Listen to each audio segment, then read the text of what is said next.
지난 수요일 날 다바라 성경 공부를 하면서 제가 우리 성도들이 이런 질문을 던졌습니다. 구약 성도들은 어떻게 구원을 받았습니까? 이런 질문이었습니다. 일단 성도들이 질문을 받고 상당히 좀 당황해 하신 걸 보았어요.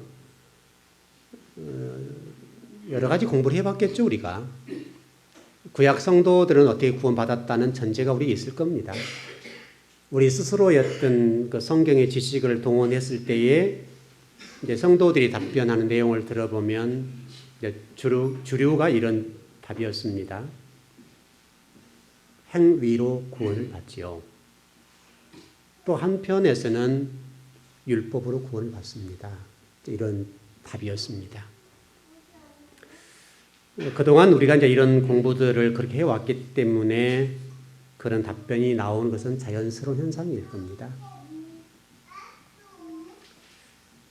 그러나 여러분, 행위나 율법이라고 하는 것은 우리의 구원의 조건을 충족시킬 수가 없습니다. 한 가지만 정리해 볼까요? 여러분, 율법을 한번 보십시다. 율법이라고 하는 것은 우리에게 구원을 주지 못합니다. 왜 그렇습니까? 율법이라고 하는 것은 구원받은 사람들이 어떻게 살아야 되는가에 관한 말씀입니다. 그러니까 율법이라고 하는 것은 구원의 조건이 아니라 구원받은 사람들이 어떻게 살아야 된다고 하는 것을 가르쳐주는 말씀입니다. 그래서 여러분, 율법 가운데 우리 십계명이라고 요약할 수 있겠는데 십계명을 보게 되면 여러분 어떻게 되어 있습니까? 거기는 구원받는 조건들이 전혀 나와 있지 않습니다. 십계명에 보게 되면 이런 것이 요약을 해보게 되면 신학적으로는 두 가지로 정리를 하지만은 저는 이제 한 세 가지로 정리를 하는데 대신관계, 대인관계, 대물관계. 이게 순서의 문제죠. 우리가 인생을 살아가면서 하나님 뜻을 구하는 데 있어서 먼저 뭐 할 것이냐. 대신관계, 대인관계, 대물관계. 이런 순서라는 거예요. 그러니까 여러분, 율법이라고 하는 것은 구원의 조건이 아니라 구원받은 사람들이 어떻게 세상에 살아야 될 것이냐에 관해서 우리에게 신앙의 기준이라고 할까요? 그를 우리에게 가르쳐 주는 거거든요. 그런데 우리가 그동안에 율법을 이해할 때 구원의 조건으로 이해를 했단 말이죠. 그거는 아니죠. 이미 여러분들은 이스라엘 백성을 구원받았습니까? 안 받았습니까? 이미 여러분들 애굽에서 나올 때에 어떻게 구원이 됐습니까? 어린 양의 피로 인방과 문설주의 피를 바름으로 인해서 하나님의 재앙이 넘어갔다. 패스오버. 하나님의 재앙이 넘어간 거죠. 하나님의 심판이 넘어간 것이죠. 그리고 홍해 사건이 뭡니까? 홍해 사건이 바로 그런 거잖아요. 그래서 고린도 전서에서는 이 홍해 사건을 가리켜서 세례를 받았다라고 설명한단 말이죠. 물론 이 세례라고 하는 것이 구원의 조건은 아닙니다. 그러니까 이미 애굽에 있을 때의 유월절 사건을 통해서 이스라엘 백성이 구원을 받은 거예요. 그러니까 구원받은 백성들이 시내산에 모여서 말씀으로 훈련을 받은 거예요. 1년 동안에. 너희들이 가나안 땅에 들어갔을 때는 어떻게 살아야 되는지에 관해서 1년 동안 훈련을 받았다고요. 이 문제예요. 근데 우리가 그동안에 공부를 좀 잘못 배웠다 표현하기는 어떤 그렇습니다. 어떤 그렇게 되어서 이 구약의 성도들이 구원받는 것이 어떻게 받는가라고 생각했을 때에 행위로 또는 율법이라고 하는 것으로 구원을 받는다라고 우리가 알고 있단 말이죠. 그러나 여러분, 그렇지 않습니다. 그래서 제가 지난 수요일에 공부하면서 특별히 창세기 4장을 공부하는데 창세기 4장을 공부하면서 아벨이나 구원받은 백성, 다시 설명 구약의 성도들이 어떻게 구원을 받았을까요? 라고 하는 질문을 던졌습니다. 상당히 이제 우리가 이게 창세기 4장에서 이런 구원론의 문제, 특별히 구속사에 관해서 자세히 설명하고 있는 것을 우리가 배운 것이죠. 그래서 제가 이렇게 이제 풀어드렸습니다. 로마서 3장 10절의 말씀을 봐라. 거기에 보게 되면 의인은 하나도 없다. 의인은 없나니 하나도 없다. 다시 설명하면 우리 인간의 어떤 피조물에 어떻게 해서 어떤 조건을 충족시켰기 때문에 구원받는 것은 아니라는 거예요. 이 지구상에 태어난 어떤 사람도 구원의 대상은 아니에요. 그 사람이 반드시 어떤 대상이 구원을 해 주어야 구원을 받는다 이 말이죠. 그러면서 제가 요한복음 10장의 말씀을 가지고 예수님이 친히 말씀하신 말씀을 들려드렸습니다. 거기 말씀 보게 되면 우리 하나님의 사람들이 어떻게 구원받는가를 설명했을 때에 양의 문이다.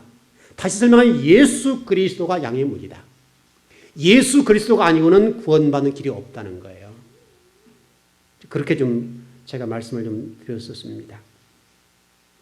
인간은 어떻게든지 구원받을 수 없습니다. 구약의 성도나 신약의 성도 동일하게 구원받는 방법은 율법으로도 행위로도 공덕으로도 우리가 어떤 조건을 충족시켜서 구원받는 방법은 없다는 거예요. 구원받는 방법은 예수 그리스도밖에 없습니다. 분명합니다. 그래서 제가 구약의 예수 그리스도를 소개하면서 이사야서 53장의 말씀과 스가랴서 9장의 말씀과 미가서 2장의 말씀 또 시편 23편의 말씀 기타 찾아보면 엄청난 많죠. 또 창세기 3장 15절의 말씀 이 모든 말씀들을 통해서 구원받는 사건을 설명하고 있다는 거예요. 그래서 여러분 구약 성도들이 어떻게 구원받습니까? 라고 했을 때 우리가 그러니까 지금 헷갈리는 것이 뭐냐면 구약의 예수 그리스도의 부분이 안 보인단 말이죠.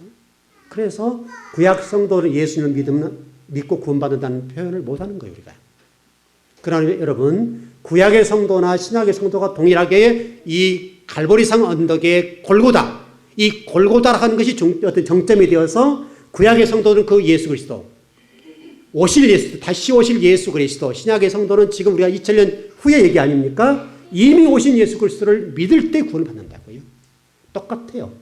방법은 구약의 성도는 오실 예수 그리스도 우리 신약의 성도들은 오신 예수 그리스도 그분을 믿는 거예요. 여러분 그 부분에 좀 바른 정리가 있었으면 좋겠습니다. 아마 이제 이번 수요일 날 우리 성탄절날 이 골고다에 관련되어서 여인이라는 관점에서 우리 성탄절 메시지를 전하려고 합니다. 그때 좀 그 부분을 자세히 공부를 하기로 하고요. 좀 정리하자면 구약의 성도는 장차 오실 예수 그리스도를 믿음으로 구원을 받고 신약의 성도들은 이미 오신 예수 그리스도를 믿음으로 구원을 받습니다. 그러니까 구약의 예수 그리스도가 안 보이기 때문에 예수님 믿고 어떻게 구원받으라고 설명할지 모르겠지만 안 그렇다는 거예요. 장차 오실 예수 그리스도 그분이 구원의 조건입니다. 여러분의 어떤 노력과 공로로 또 구약의 성도도 마찬가지로 어떤 방법으로도 구원받을 수가 없습니다. 그래서 여러분 히브리서 11장의 말씀을 제가 전해드렸습니다. 히브리서 11장의 말씀 보게 되면 구약의 믿음의 선진들에 관해서 쫙 나열됐습니다. 구약의 성도 가운데 정말 대표적인 믿음의 사람들을 쭉 나열했는데 거기에 공통적으로 나온 단어가 뭐냐면 믿음으로 아벨은 구원을 받았고 믿음으로 아브라함은 구원을 받았고 믿음으로 이삭은 구원을 받았고 이렇게 쭉 지금 설명을 하고 있습니다. 그래서 히브리서 기자는 우리 인간이 유일하게 구원받는 방법은 신약과 구약의 성도를 통틀어서 예수 그리스도가 아니고는 구원을 얻을 수가 없다라고 설명하고 있습니다. 여러분 이해되셨죠? 분명합니다. 독생자 예수 그리스도로만 구원을 받습니다. 자, 오늘 우리가 지금 요한계시록 공부하는데 그렇다면 이미 구약의 성도나 신약의 성도가 예수 그리스도를 믿음으로 구원을 받는다고 한다면 이미 구원의 조건은 완성됐죠. 성립이 됐습니다. 그럼 지금 우리는 어떤 것을 바라본 신앙으로 하느냐 문제잖아요. 이미 구원을 받았습니다. 이미 구원받은 성도들이 신의 산에서 우리 하나님께서 친히 강림하셔서 말씀하셨던 이렇게 살아라고 한 말씀과 동일하게 요한계시록은 사도 요한을 통해서 무엇을 말씀하신가 하면 구원받은 백성들이 어떻게 살 것이냐. 특별히 요한계시록은 재림주 예수 그리스도를 바라보고 어떻게 신앙할 것이냐에 관해서 말씀하고 있다는 거예요. 이 문제가 굉장히 중요해요. 그래서 저와 여러분 지금 다시 오실 예수 그리스도, 다시 오실 메시아에 관해서 집중적으로 바라보고 신앙생활을 해야 돼요. 이 지금 대주제이거든요. 여러분 요한계시록의 핵심은 다시 오실 예수 그리스도입니다. 이게 굉장히 중요합니다. 우리 지금 신앙생활의 핵심이 이미 구원을 받았기 때문에 다시 오실 예수 그리스도를 어떻게 섬길 거냐, 어떻게 섬길 것이냐, 어떻게 맞이할 것이냐, 이 문제라고요. 그래서 오늘 본문에 보면 7절에서 볼지어다라고 돼요. 볼지어다. 굉장히 중요한 단어입니다. 이 볼지어다라고 단어를 헬라어 단어로 보니까 굉장히 뜻을 귀하게 전해주는데 이렇게 되어 있습니다. 지대한 관심을 갖고 유의하고 집중하여 깨달으라. 다시 정리하면 지금 이 초대교회 성도들과 지금 저와 여러분들에게 주의를 환기시켜 주는 거예요. 무슨 얘기냐면 이제부터 진짜 중요한 이야기를 할 텐데 정신을 똑똑히 차리고 들어라. 그런 얘기라는 거예요. 초대교회 성도와 지금 저와 여러분의 하나님께서 사도 요한을 통해서 말씀하시는 것이 무엇인가 하면 볼지어다. 지금부터 중요한 거야. 지금부터 굉장히 중요한 것이니까 정신을 똑바로 차리고 집중해서 공부를 해야 된다. 그 말씀을 하고 있습니다. 여러분도 그러지 않습니까? 어떤 사람과 대화할 때나 어떤 일을 할 때 이제 중요한 얘기야 이렇게 하잖아요. 지금부터 진짜 중요한 얘기야 잘 들어 라고 하는 게 똑같아. 볼지어다 라는 단어가 지금 주의를 확 환기시키면서 진짜 중요한 얘기하니까 잘 들어 라고 얘기하는 거예요. 여러분 그 농부 비유를 좀 들어볼까요? 농부들은 봄에 씨앗을 뿌리죠. 그리고 봄에서 여름, 가을을 거치는 동안에 밭에 뿌려진 또는 논에 뿌려진 그 모든 씨앗들에 관해서 최선을 다해서 가꿉니다. 섬기는 것이죠. 그리고 가을이 되었을 때 추수를 합니다. 만약에 추수 때에 관리를 잘못하게 되면 어떻습니까? 열매를 거둘 수가 없습니다. 그 얘기예요, 지금 그 얘기. 이제는 신앙생활에 열매를 거둘 때니까 주의를 환기시키고 집중해서 신앙생활을 해야 된단다. 그거를 지금 설명하고 있습니다. 그럴 때에 지금 성도들이 뭐라고 얘기하는가 하면 사도 요한도 마찬가지입니다만 아멘, 아멘 이렇게 하고 있습니다. 그래요, 맞습니다, 주님. 아멘, 아멘 하면서 지금 이스라엘 백성 뭡니까? 초대교회의 성도들이 주님 그래요, 맞아요. 지금부터가 중요해요. 잘 되겠습니다. 라고 했다는 거예요. 특별히 볼지어다라는 말씀 속에서 굉장히 중요한 게 뭐냐면 당시 로마 어떤 사람들에 의해서 핍박받고 죽임을 당했던 초대교회 성도들이 이제 주님이 오시는 얘기 할 거야 라고 하는 얘기를 들었다는 거죠. 진짜 중요한 얘기인데 주님이 오실 얘기하니까 잘 들어 라고 했을 때 초대교회 성도들이요 힘이 불끈 난 거예요. 굉장히 힘을 얻었습니다. 이렇게 한번 설명을 드리면 될 것 같습니다. 여러분 지금 그러지 않습니다만 물론 지금도 그런 분이 간혹 계시지만은 제가 어렸을 때를 보면 제가 시골 출신이니까 동네에서 이렇게 사신 분들이 계셨는데 동네에서 사는 것이 농사밖에 없잖아요. 그러니까 이 도회지라고 하죠. 그럴 때는 도회지, 도시로 나가는데 도시 나가서 돈을 벌다가 몇 년 만에 돌아오는 경우도 있었습니다. 그러면요, 이제 그 어머니하고 자식들만 이제 생활을 하게 되니까 동네 사람들이 좀 표현 좀 거칠게 해볼까요? 그냥 저희 시골만 좀 깔본다 그러죠. 무슨 얘기인지 아시겠죠? 좀 업신여기고 그 부인과 자식들에 관해서 홀대를 하는 거예요, 홀대를. 그래서 동네 사람들이 이제 남편이 돌아오지 않는 것 때문에 그 아버지가 돌아오지 않는 것 때문에 동네 사람들이 그 가족에 대해서 좀 이게 그렇게 했단 말이죠. 그런데 어느 날 전화가 온 거죠. 아니면 편지가 왔다든지 내가 어느 날 집에 갈 것이다. 그러면 이제 많은 돈을 벌어서 온단 말이거든요. 그럼 이제 그거 가져와서 땅도 사고 돈도 사고 이럴 때예요. 그때 당시로는. 근데 그렇게 됐을 때 그 부인과 자식들이 그 아버지를 기다릴 때 그 설렘이 있잖아요. 그 얘기를 하는 거죠. 볼지어다. 지금 그 얘기를 하고 있는 겁니다. 여러분이 오늘 예배를 드리면서 그 부분에 관해서 설레야 된다. 우리 주님이 다시 오신다니. 우리 주님이 오셔서 우리의 그 신앙생활의 어떤 결과에 관해서 또 하늘의 소망을 가지고 그것을 볼 수 있도록 열어주신다니 너무 기쁜 일이다. 그런 얘기를 하는 것이죠. 지금 우리 젊은 친구들에게는 의미가 별로 없는 얘기입니다만은 우리 연세 드신 분들은 좀 이해가 될 겁니다. 지금 들으면 신발 굉장히 비싸고 좋죠. 굉장히 좋습니다, 지금. 근데 제가 어렸을 때만 해도 이 신발이 고무신을 신고 다녔습니다. 검은 고무신. 그것도요, 비가 오게 되면 이 두꺼움치라고 합니까? 그게 떨어져가지고 피가 들었었습니다. 그래서 그 기워서 신고 그랬거든요. 그러니까, 부모님들이 이제 그 5일장들인데, 5일장에 이제 가끔 나가시거든요. 그러면 이제 숙제를 내주고 하는데, 숙제가 뭐냐면, 논을 이렇게, 삽으로 땅을 엎는다고 그러죠? 그런 일을 한다든지, 밭을, 풀을 뽑는 일을 할지, 어떻든 일을 맡겨놓고 가세요. 그럼 일을 맡겨놓고 가면, 다녀오시는 동안에 열심히 이제 형제로 일을 하는 거죠. 근데 눈은 어디에 있어요?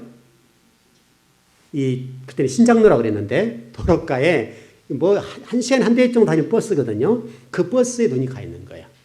그러면 그 버스가 지나갈 때, 지금 정도, 왜냐하면 점심 이게 지나면 오시잖아요. 그때 정도 오시겠다 싶어서 눈이 계속 가는 거죠. 그런데 이제 우리 동네에서 차가 오는 그 거리까지는, 뛰어가면 10분 정도, 그 정도 거리인데, 근데 멀리서도 그걸 보면요. 부모님이 옷이 알거든요. 그 색깔 보면 뛰어가요, 안 뛰어가요? 뛰어갑니다. 왜 뛰어가는 거예요? 혹시나 하고. 그때 이제 고무신 하나 사다 주신다든지, 아니면 양말 한 짝이랄지, 아니면 또 좀 먹을 만한 것들. 그때는 그게 좋았습니다. 지금 우리 친구들 같으면 고무신 신으면 좀 이상한 사람 생각할지 모르지만, 전 지금도 가끔 고무신 같은 사고 싶은 마음이 생기거든요. 근데 서울에서 만약 제가 신고 다니면 이제 저 목사가 어떤 사람이냐 이렇게 볼까 싶어서 조심스럽긴 한데 편하다고요. 언제든지 벗을 수 있고 언제든지 자유롭게 할 수가 있으니까 굉장히 좋은데, 그때 당시로는 고무신 하나를 사다 준다는 것이 너무너무 좋은 거예요. 그러면 이 고무신을 사다 주게 되면 잠을 못 자요. 그거 끌어안고 밤새도록 이게 있는 거예요. 요즘 친구들이 10만 원 이상 되는 신발들도 한 3개월 신으면 안 신잖아요. 근데 그때 고무신은 1년 내내 신습니다. 오히려 이제 나중에는 새 거 사달라고 어떻게 합니까? 이해되시죠? 우리 나이 드신 분들. 쉽게 설명해 달아준다고 합니까? 그걸 바닥에 가서 문대는 거예요. 그러면 떨어져서 고무신 또 사다 주시고 그랬던 적이 있습니다. 그게 너무너무 좋은 거예요. 지금 수십만 원짜리 신발보다도 그때 그 새 고무신, 그때 범표 그런 것들 있잖아요. 그거 사다 주시면 너무너무 좋은 거예요. 이해되시죠? 네. 그거예요, 그거. 주님이 오신다, 그거 주님이. 그 주님이 지금 선물 갖고 오신다는 것을 표현하는 거예요, 지금요. 근데 오늘 성경에 보니까 뭐라고 되어 있습니까? 구름을 타고 오신다. 그럼 여러분 이제 구름 타고 온다고 하니까 그럼 손오공처럼 우리 주님께서 짠 하고 오시겠다 이런 생각할지 모르는데, 헬라어 원문에서는 그렇게 표현되지 않습니다. 우리 주님이 구름을 타고 온다는 말은 소롱처럼 이게 여의봉을 하나 들고 와가지고 이렇게 오신다는 표현이 아니라 구름과 함께라는 표현이에요. 구름을 탄다는 것과 구름과 함께라는 표현은 전혀 다른 말이죠. 헬라어 원어에서는 구름과 함께라고 되어 있다. 함께. 구름과 함께라는 말이 굉장히 중요한 말이에요. 굉장히 중요하다고요. 이게 지금 재림주로서 오시는 모습인데, 초림하신 예수 그리스도의 모습 오실 때는 초라하고, 아마 오늘 지금 예배 드린 분들 가운데 여기 아기 예수도 만들어 놓고 그런데 우리 교회는 똑같이 해서 안 했어요, 이번에. 안 했는데 다 똑같이 한단 말이죠. 이게 안 했는데, 그러면 이게 그려놓고 예수님에게 마구간 태어난 그것도 좀 만들어 놓고 그러는데, 이제 그런 것이죠. 예수님께서 오실 때 너무나 초라한 모습으로, 너무나 나약한 모습으로, 그것도 말구유에 이렇게 오셨다는 말이죠. 그러나 재림주 예수 그리스도는 구름과 함께라고 하는 말은 신적인 권위를 가지고 오라는 말이에요. 신적인 권위를 가지고 심판주로서 오신다는 것을 설명하고 있다고요. 어떻게 오시려고요? 하나님 되신 예수 그리스도, 예수 그리스도를 믿는 자들에게는 복된 일이지만은 그러나 믿지 않는 자들에게는 멸절시키기 위해서 오신다. 멸절. 자, 지난주 금요일에 그 얘기 좀 드렸었어요. 여러분, 이스라엘 백성들이 가나안 땅을 점령할 때 7 족속들을 어떻게 하라고 그랬습니까? 진멸. 진멸이라는 표현을 썼습니다만은 실질적으로는 신학적으로는 멸절입니다. 멸절. 씨를 남기지 말라. 씨를. 완벽하게 죽이라. 완벽하게. 그 얘기를 하는 겁니다. 바로 그것 때문에 오시는 겁니다. 저와 여러분은 다른 예수님이겠지만 그렇습니다. 그래서 여러분 그때 가면 좀 여러분 가운데 이런 생각이 있을 거예요. 주님 오실 때 짠 하고 회개하면 되겠지. 그렇지 않습니다. 그때는 예배도 찬송도 기도도 회개도 다 패합니다. 그런 것들을 할 수가 없습니다. 그래서 여러분 지금부터서 이 요한계시록 공부할 때에 무슨 얘기를 하는가 하면 이렇게 말씀을 들을 때 회개할 일 있으면 빨리 회개하고 돌이킬 일 있으면 빨리 돌이키고 신앙생활을 나태했던 성도들은 나태했던 신앙에 돌이켜서 열심히 하라 그 말이죠. 그 얘기를 하고 있는 거예요. 그러나 이 시기가 넘어가면 그것을 못한다는 거예요. 여러분들이 자녀들을 훈육할 때 이렇게 한번 하잖아요. 아빠 경고다. 그럴 때 있죠. 그럴 때는 어떻단 얘기예요? 이제는 회초리 들고 종아리 때린다 이 말이잖아요. 잘못하지 마라 이 말이잖아요. 그 얘기예요.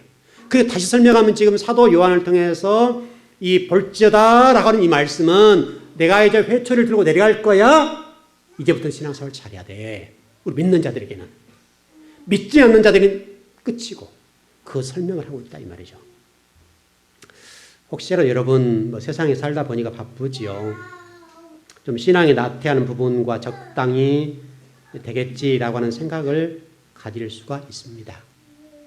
그 부분입니다. 여러분 신앙이 좀 나태해지고 이 정도 되겠지 이런 생각을 가지고 계시거나 영적인 긴장감을 놓아부른 분들이 계신다고 한다면 오늘 사도 요한을 통해서 말씀해 주신 이 볼지어다라는 말씀을 듣는 순간에 여러분들 점검해 보시라 이거예요. 점검해 보시고 나는 지금 오늘 주님이 오셔도 하자가 없는가 생각해 보라 이 말이죠. 여러분 절대 잊지 마십시오. 지금 오늘 예배를 드리는 이 가운데 주님이 짠 나오셨다 이거예요. 그랬을 때도 여러분 문제가 없다 이거예요. 그 얘기를 지금 하고 있는 거예요. 그래서 여러분들이 오늘 예배를 드리는 동안에 그 부분을 잘 정리하길 바랍니다. 특별히 구름이라고 하는 것은 구약에 보면 아주 의미가 있게 등장하는데 여러분 보십시오. 솔로몬 성전이 완성되었을 때 우리 지금 봉헌을 했을 때 우리 하나님 어떻게 임재하셨습니까? 구름 가운데. 그렇죠. 구름으로 임재하셨죠. 이스라엘 백성들이 광야를 거닐 때 불기둥과 구름기둥으로 그랬죠. 구름이라고 하는 것은 단순하게 구름을 표현하는 것이 아니라 하나님의 임재를 표현했다는 거예요.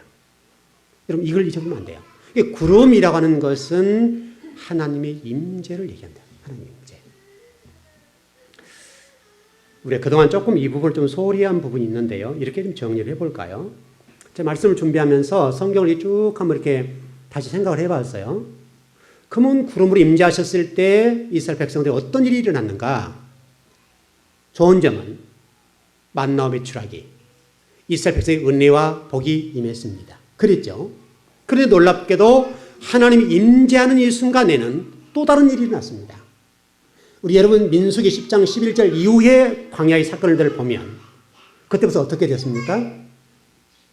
하나님께서 원망 불평했던 종들에 관해서는 진노하셨습니다. 하나님이 임재했다는 말은 복된 일이지만은 어떤 성도들에게는 진멸의 대상이 될 수도 있다는 거예요. 하나님이 칼을 들고 오신다는 사실을 놓쳐서는 안 된다는 거예요. 여러분 그거 놓치면 안 돼요. 그러니까 우리 주님이 재림하실 때도 우리가 생각할 때 그냥 그분은 그냥 우리의 모든 죄를 용서해 주시고 은혜로운 그 주님이 오신다는 생각을 하면 안 된다. 그때는 광야에서 마찬가지고 이스라엘 백성들이 동일했던 것처럼 은혜의 주님이지만은 그러나 거기에는 심판이 함께 온다는 것. 여러분 이거 놓쳐서 안 됩니다. 굉장히 중요합니다. 그래서 구름과 함께라고 하는 부분에 있어서 원망 불평했던 성도들에 관해서는 하나님의 심판이 가해지고 진리를 거스리고 원망 불평했던 종들에는 그때그때마다 죽이셨습니다. 이게 아주 중요해요. 우리 그 부분을 놓친 것 같아요. 조금 정리해보면 여러분 가운데도 마찬가지일 겁니다. 하나님의 임재 가운데는 복과 은혜가 될 수도 있지만은 어떤 경우에는 두렵고 떨리는 주님이 될 수도 있다는 것. 그래서 미리서 준비하라. 미리서. 그래서 여러분 이 말씀을 지금 들었으니까 여러분 이 부분에 관해서는 먼저 좀 신앙을 회복하시고 그냥 나태하거나 적당히 신앙생활 해온 부분에 관해서는 한 번 정도 고민해 보십시오. 이래도 괜찮겠나? 주님이 오셔도 괜찮겠나라고 하는 것은 꼭 점검해 보셔야 돼요. 왜냐하면 그건 마지막이니까요. 지금은 회개할 수 있는 기회가 있고 기회가 있어요. 그러나 주님이 오셔버릴 때는 예배가 폐해지고 기도가 폐해지고 찬송이 폐해져 버려요. 아무것도 안 돼요. 용서가 안 된다고요. 기회가 없다고요. 그렇게 되면 곤란한 부분이 생깁니다. 여러분 그 복음서에 보면 이런 거 있습니다. 그 변화산상에서 우리 주님이 변화체가 되신 것을 보여주셨죠. 그 모습으로 오시거든요. 그 모습으로 오시는데 그때 오신 모습은 은혜롭고 자비롭고 용서하신 주님이 아닙니다. 너무나 우리 그쪽에 많이 매달려 있는 경향이 있는데 절대 그러지는 않습니다. 여러분 다니엘서 7장 13절과 스가랴서 12장 10절 이하의 말씀 보면 아주 재밌게 등장하는데 우리 한번 찾아보십시다. 다니엘서 7장 13절을 보시죠. 다니엘서 7장 13절입니다.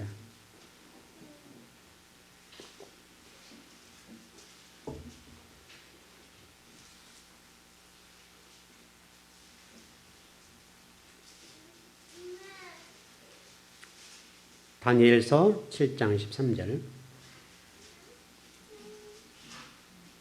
예. 다 찾으셨죠? 자, 시작.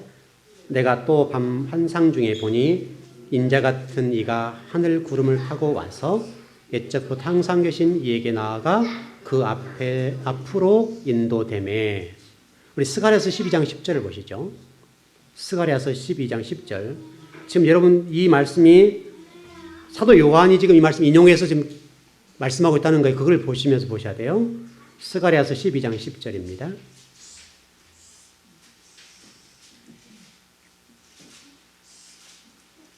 스가랴서 12장 10절. 말라기서 조금 앞에 있죠. 예, 다시 하셨으면 예, 시작. 내가 다윗의 집과 예루살렘 주민에게 은총과 강구하는 심령을 부어주리니 그들이 그 찌른 바 그를 바라보고 그를 위하여 애통하기를 독자를 위하여 애통하듯 하며 그를 위하여 통곡하기를 장자를 위하여 통곡하듯 하리로다. 자, 무슨 얘기입니까? 이 다니엘서와 스가랴서 말씀은 우리 주님이 오실 때에 어떤 모습으로 오신다는 것을 설명하는 건데 어떻게 오신다는 거예요? 왕권을 가지고. 아셨죠? 왕권을 가지고 오신다 그 말이에요. 그러니까 지금 이 부분에 있어서 사도 요한 지금 이 구약 성경을 인용하면서 우리 주님이 오시는데 구름과 함께 오시는데 어떤 모습으로 오시냐면 왕권을 가지고 오신다 그 말이에요. 이거 놓치면 안 돼요. 이 부분을 우리에게 지금 말씀하고 있다. 그것은 초대교회 성도들에게는 이 말씀을 들을 때 힘이 났을까요? 안 났을까요?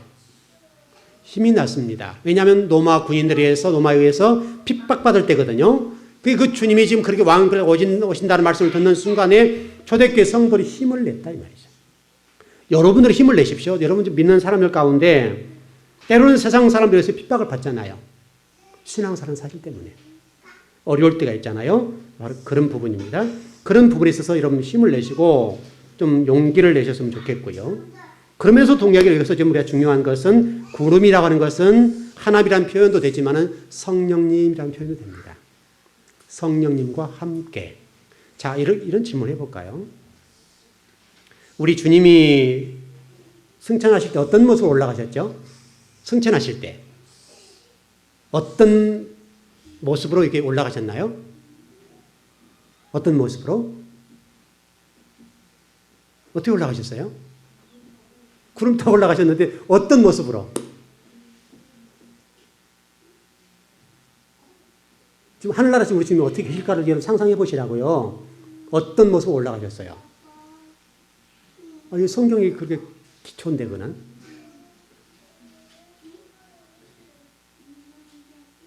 너무 헷갈리죠? 헷갈릴 일이 아닌데요. 우리 주님이 도마에게 나타날 때 어떻게 나타났습니까? 우리 물론 벽을 뚫고 다니셨지만 예를 들어서 표현상 육신의 몸을 입고 계셨잖아요. 그래 안 그래요? 여러분 사도행전을 보세요. 우리 주님 올라가실 때 어떻게 올라가셨어요?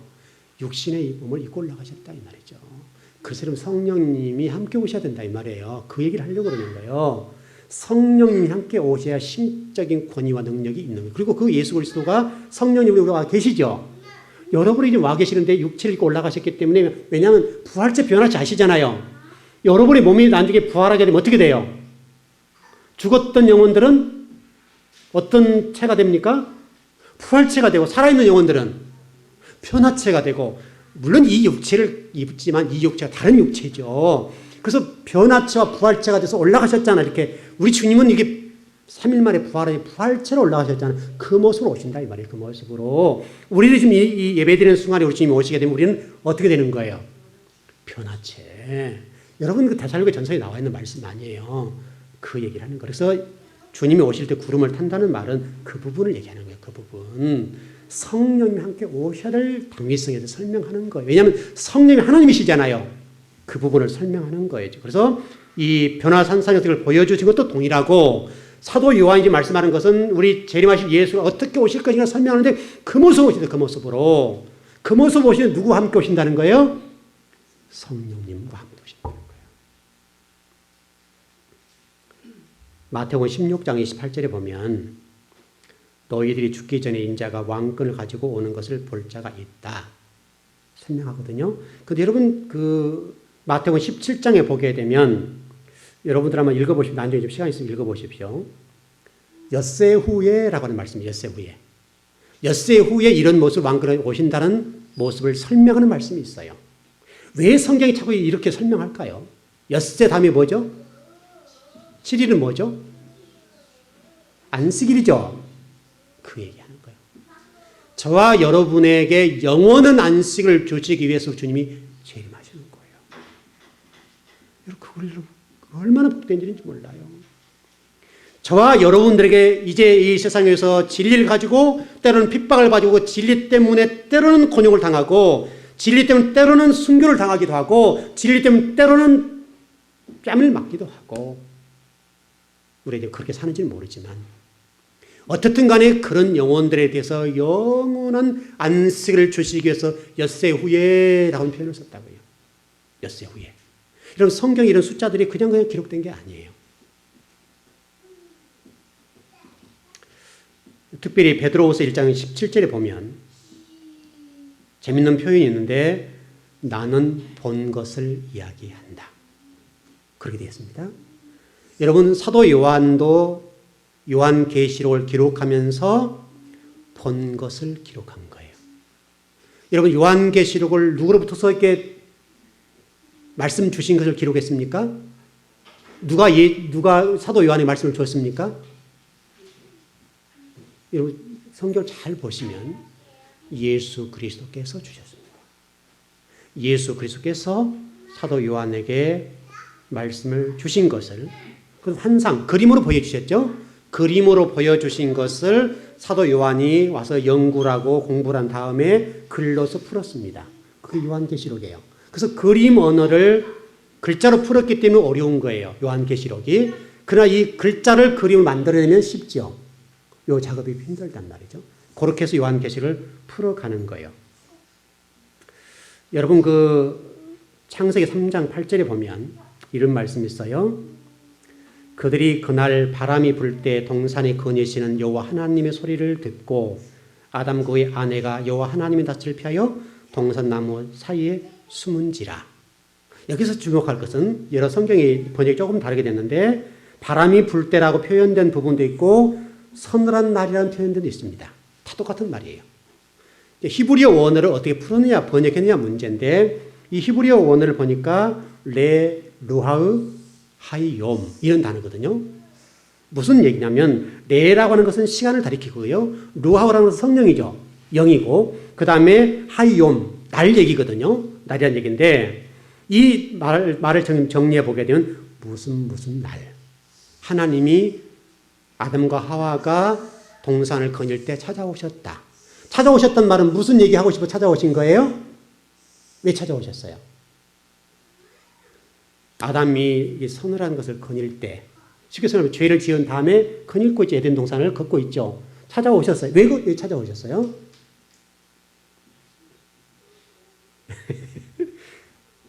무슨 날이라고 그랬잖아요. 심판의 날. 다시 설명하면 하나님이 지금 아담에게 아담아 잘못했다고 좀 해. 내가 지금 왔잖아.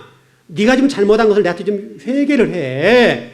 그 말을 듣고 싶어서 하나님이 찾아오셨다고요. 근데 아담과 하와가 뭡니까? 회개를 했어요, 안 했어요? 안 했다고요.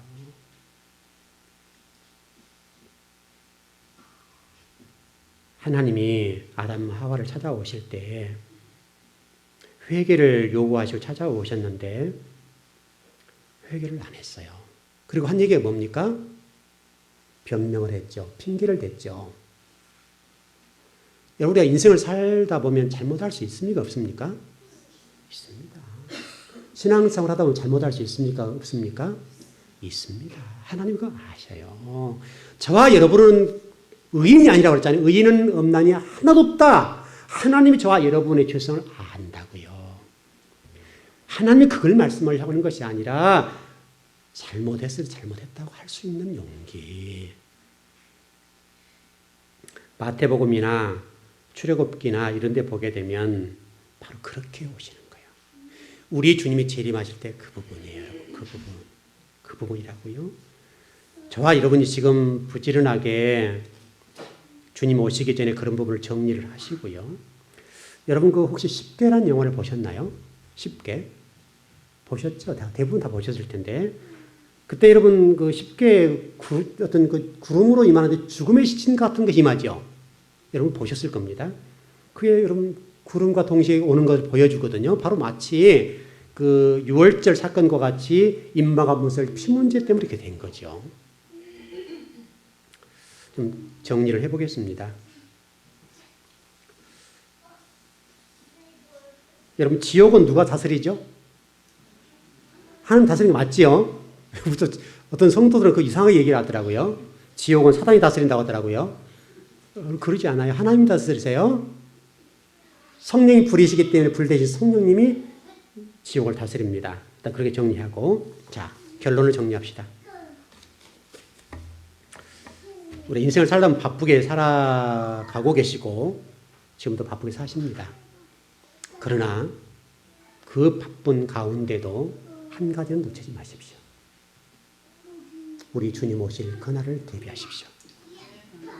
그것은 오늘 볼지어다라고 하는 말씀을 통해서 이것은 중요하다 그 말이에요. 너희들 중요한 얘기야 라고 했던 것처럼 하나님 저를 통해서 여러분들에게 이건 대단히 중요한 문제이니까 이 말씀을 주의 종을 들었을 때 이제 경각심을 가져 이렇게 말씀하신다고요. 이건 제 얘기가 아니라 하나님이 저의 입술을 통해서 태어나신 말씀입니다. 그래서 여러분들이 이제부터서라도 지나온 것은 괜찮습니다. 지나온 과거는 과거입니다. 지금부터서 신앙생활을 하시는데 열심히 하십시오. 그냥 적당히 하지 마시고 열심히 하셔서 오늘 볼지어다라고 하는 이 경각심을 일깨워주는 말씀에 좀 생각을 하고 남아있는 여생 동안에 열심히 신앙생활해서 우리 주님 오실 때에 칭찬받길 바랍니다. 그거 하려고 오늘 설교를 한 거예요, 제가. 그랬으면 좋겠습니다. 기도하십시다.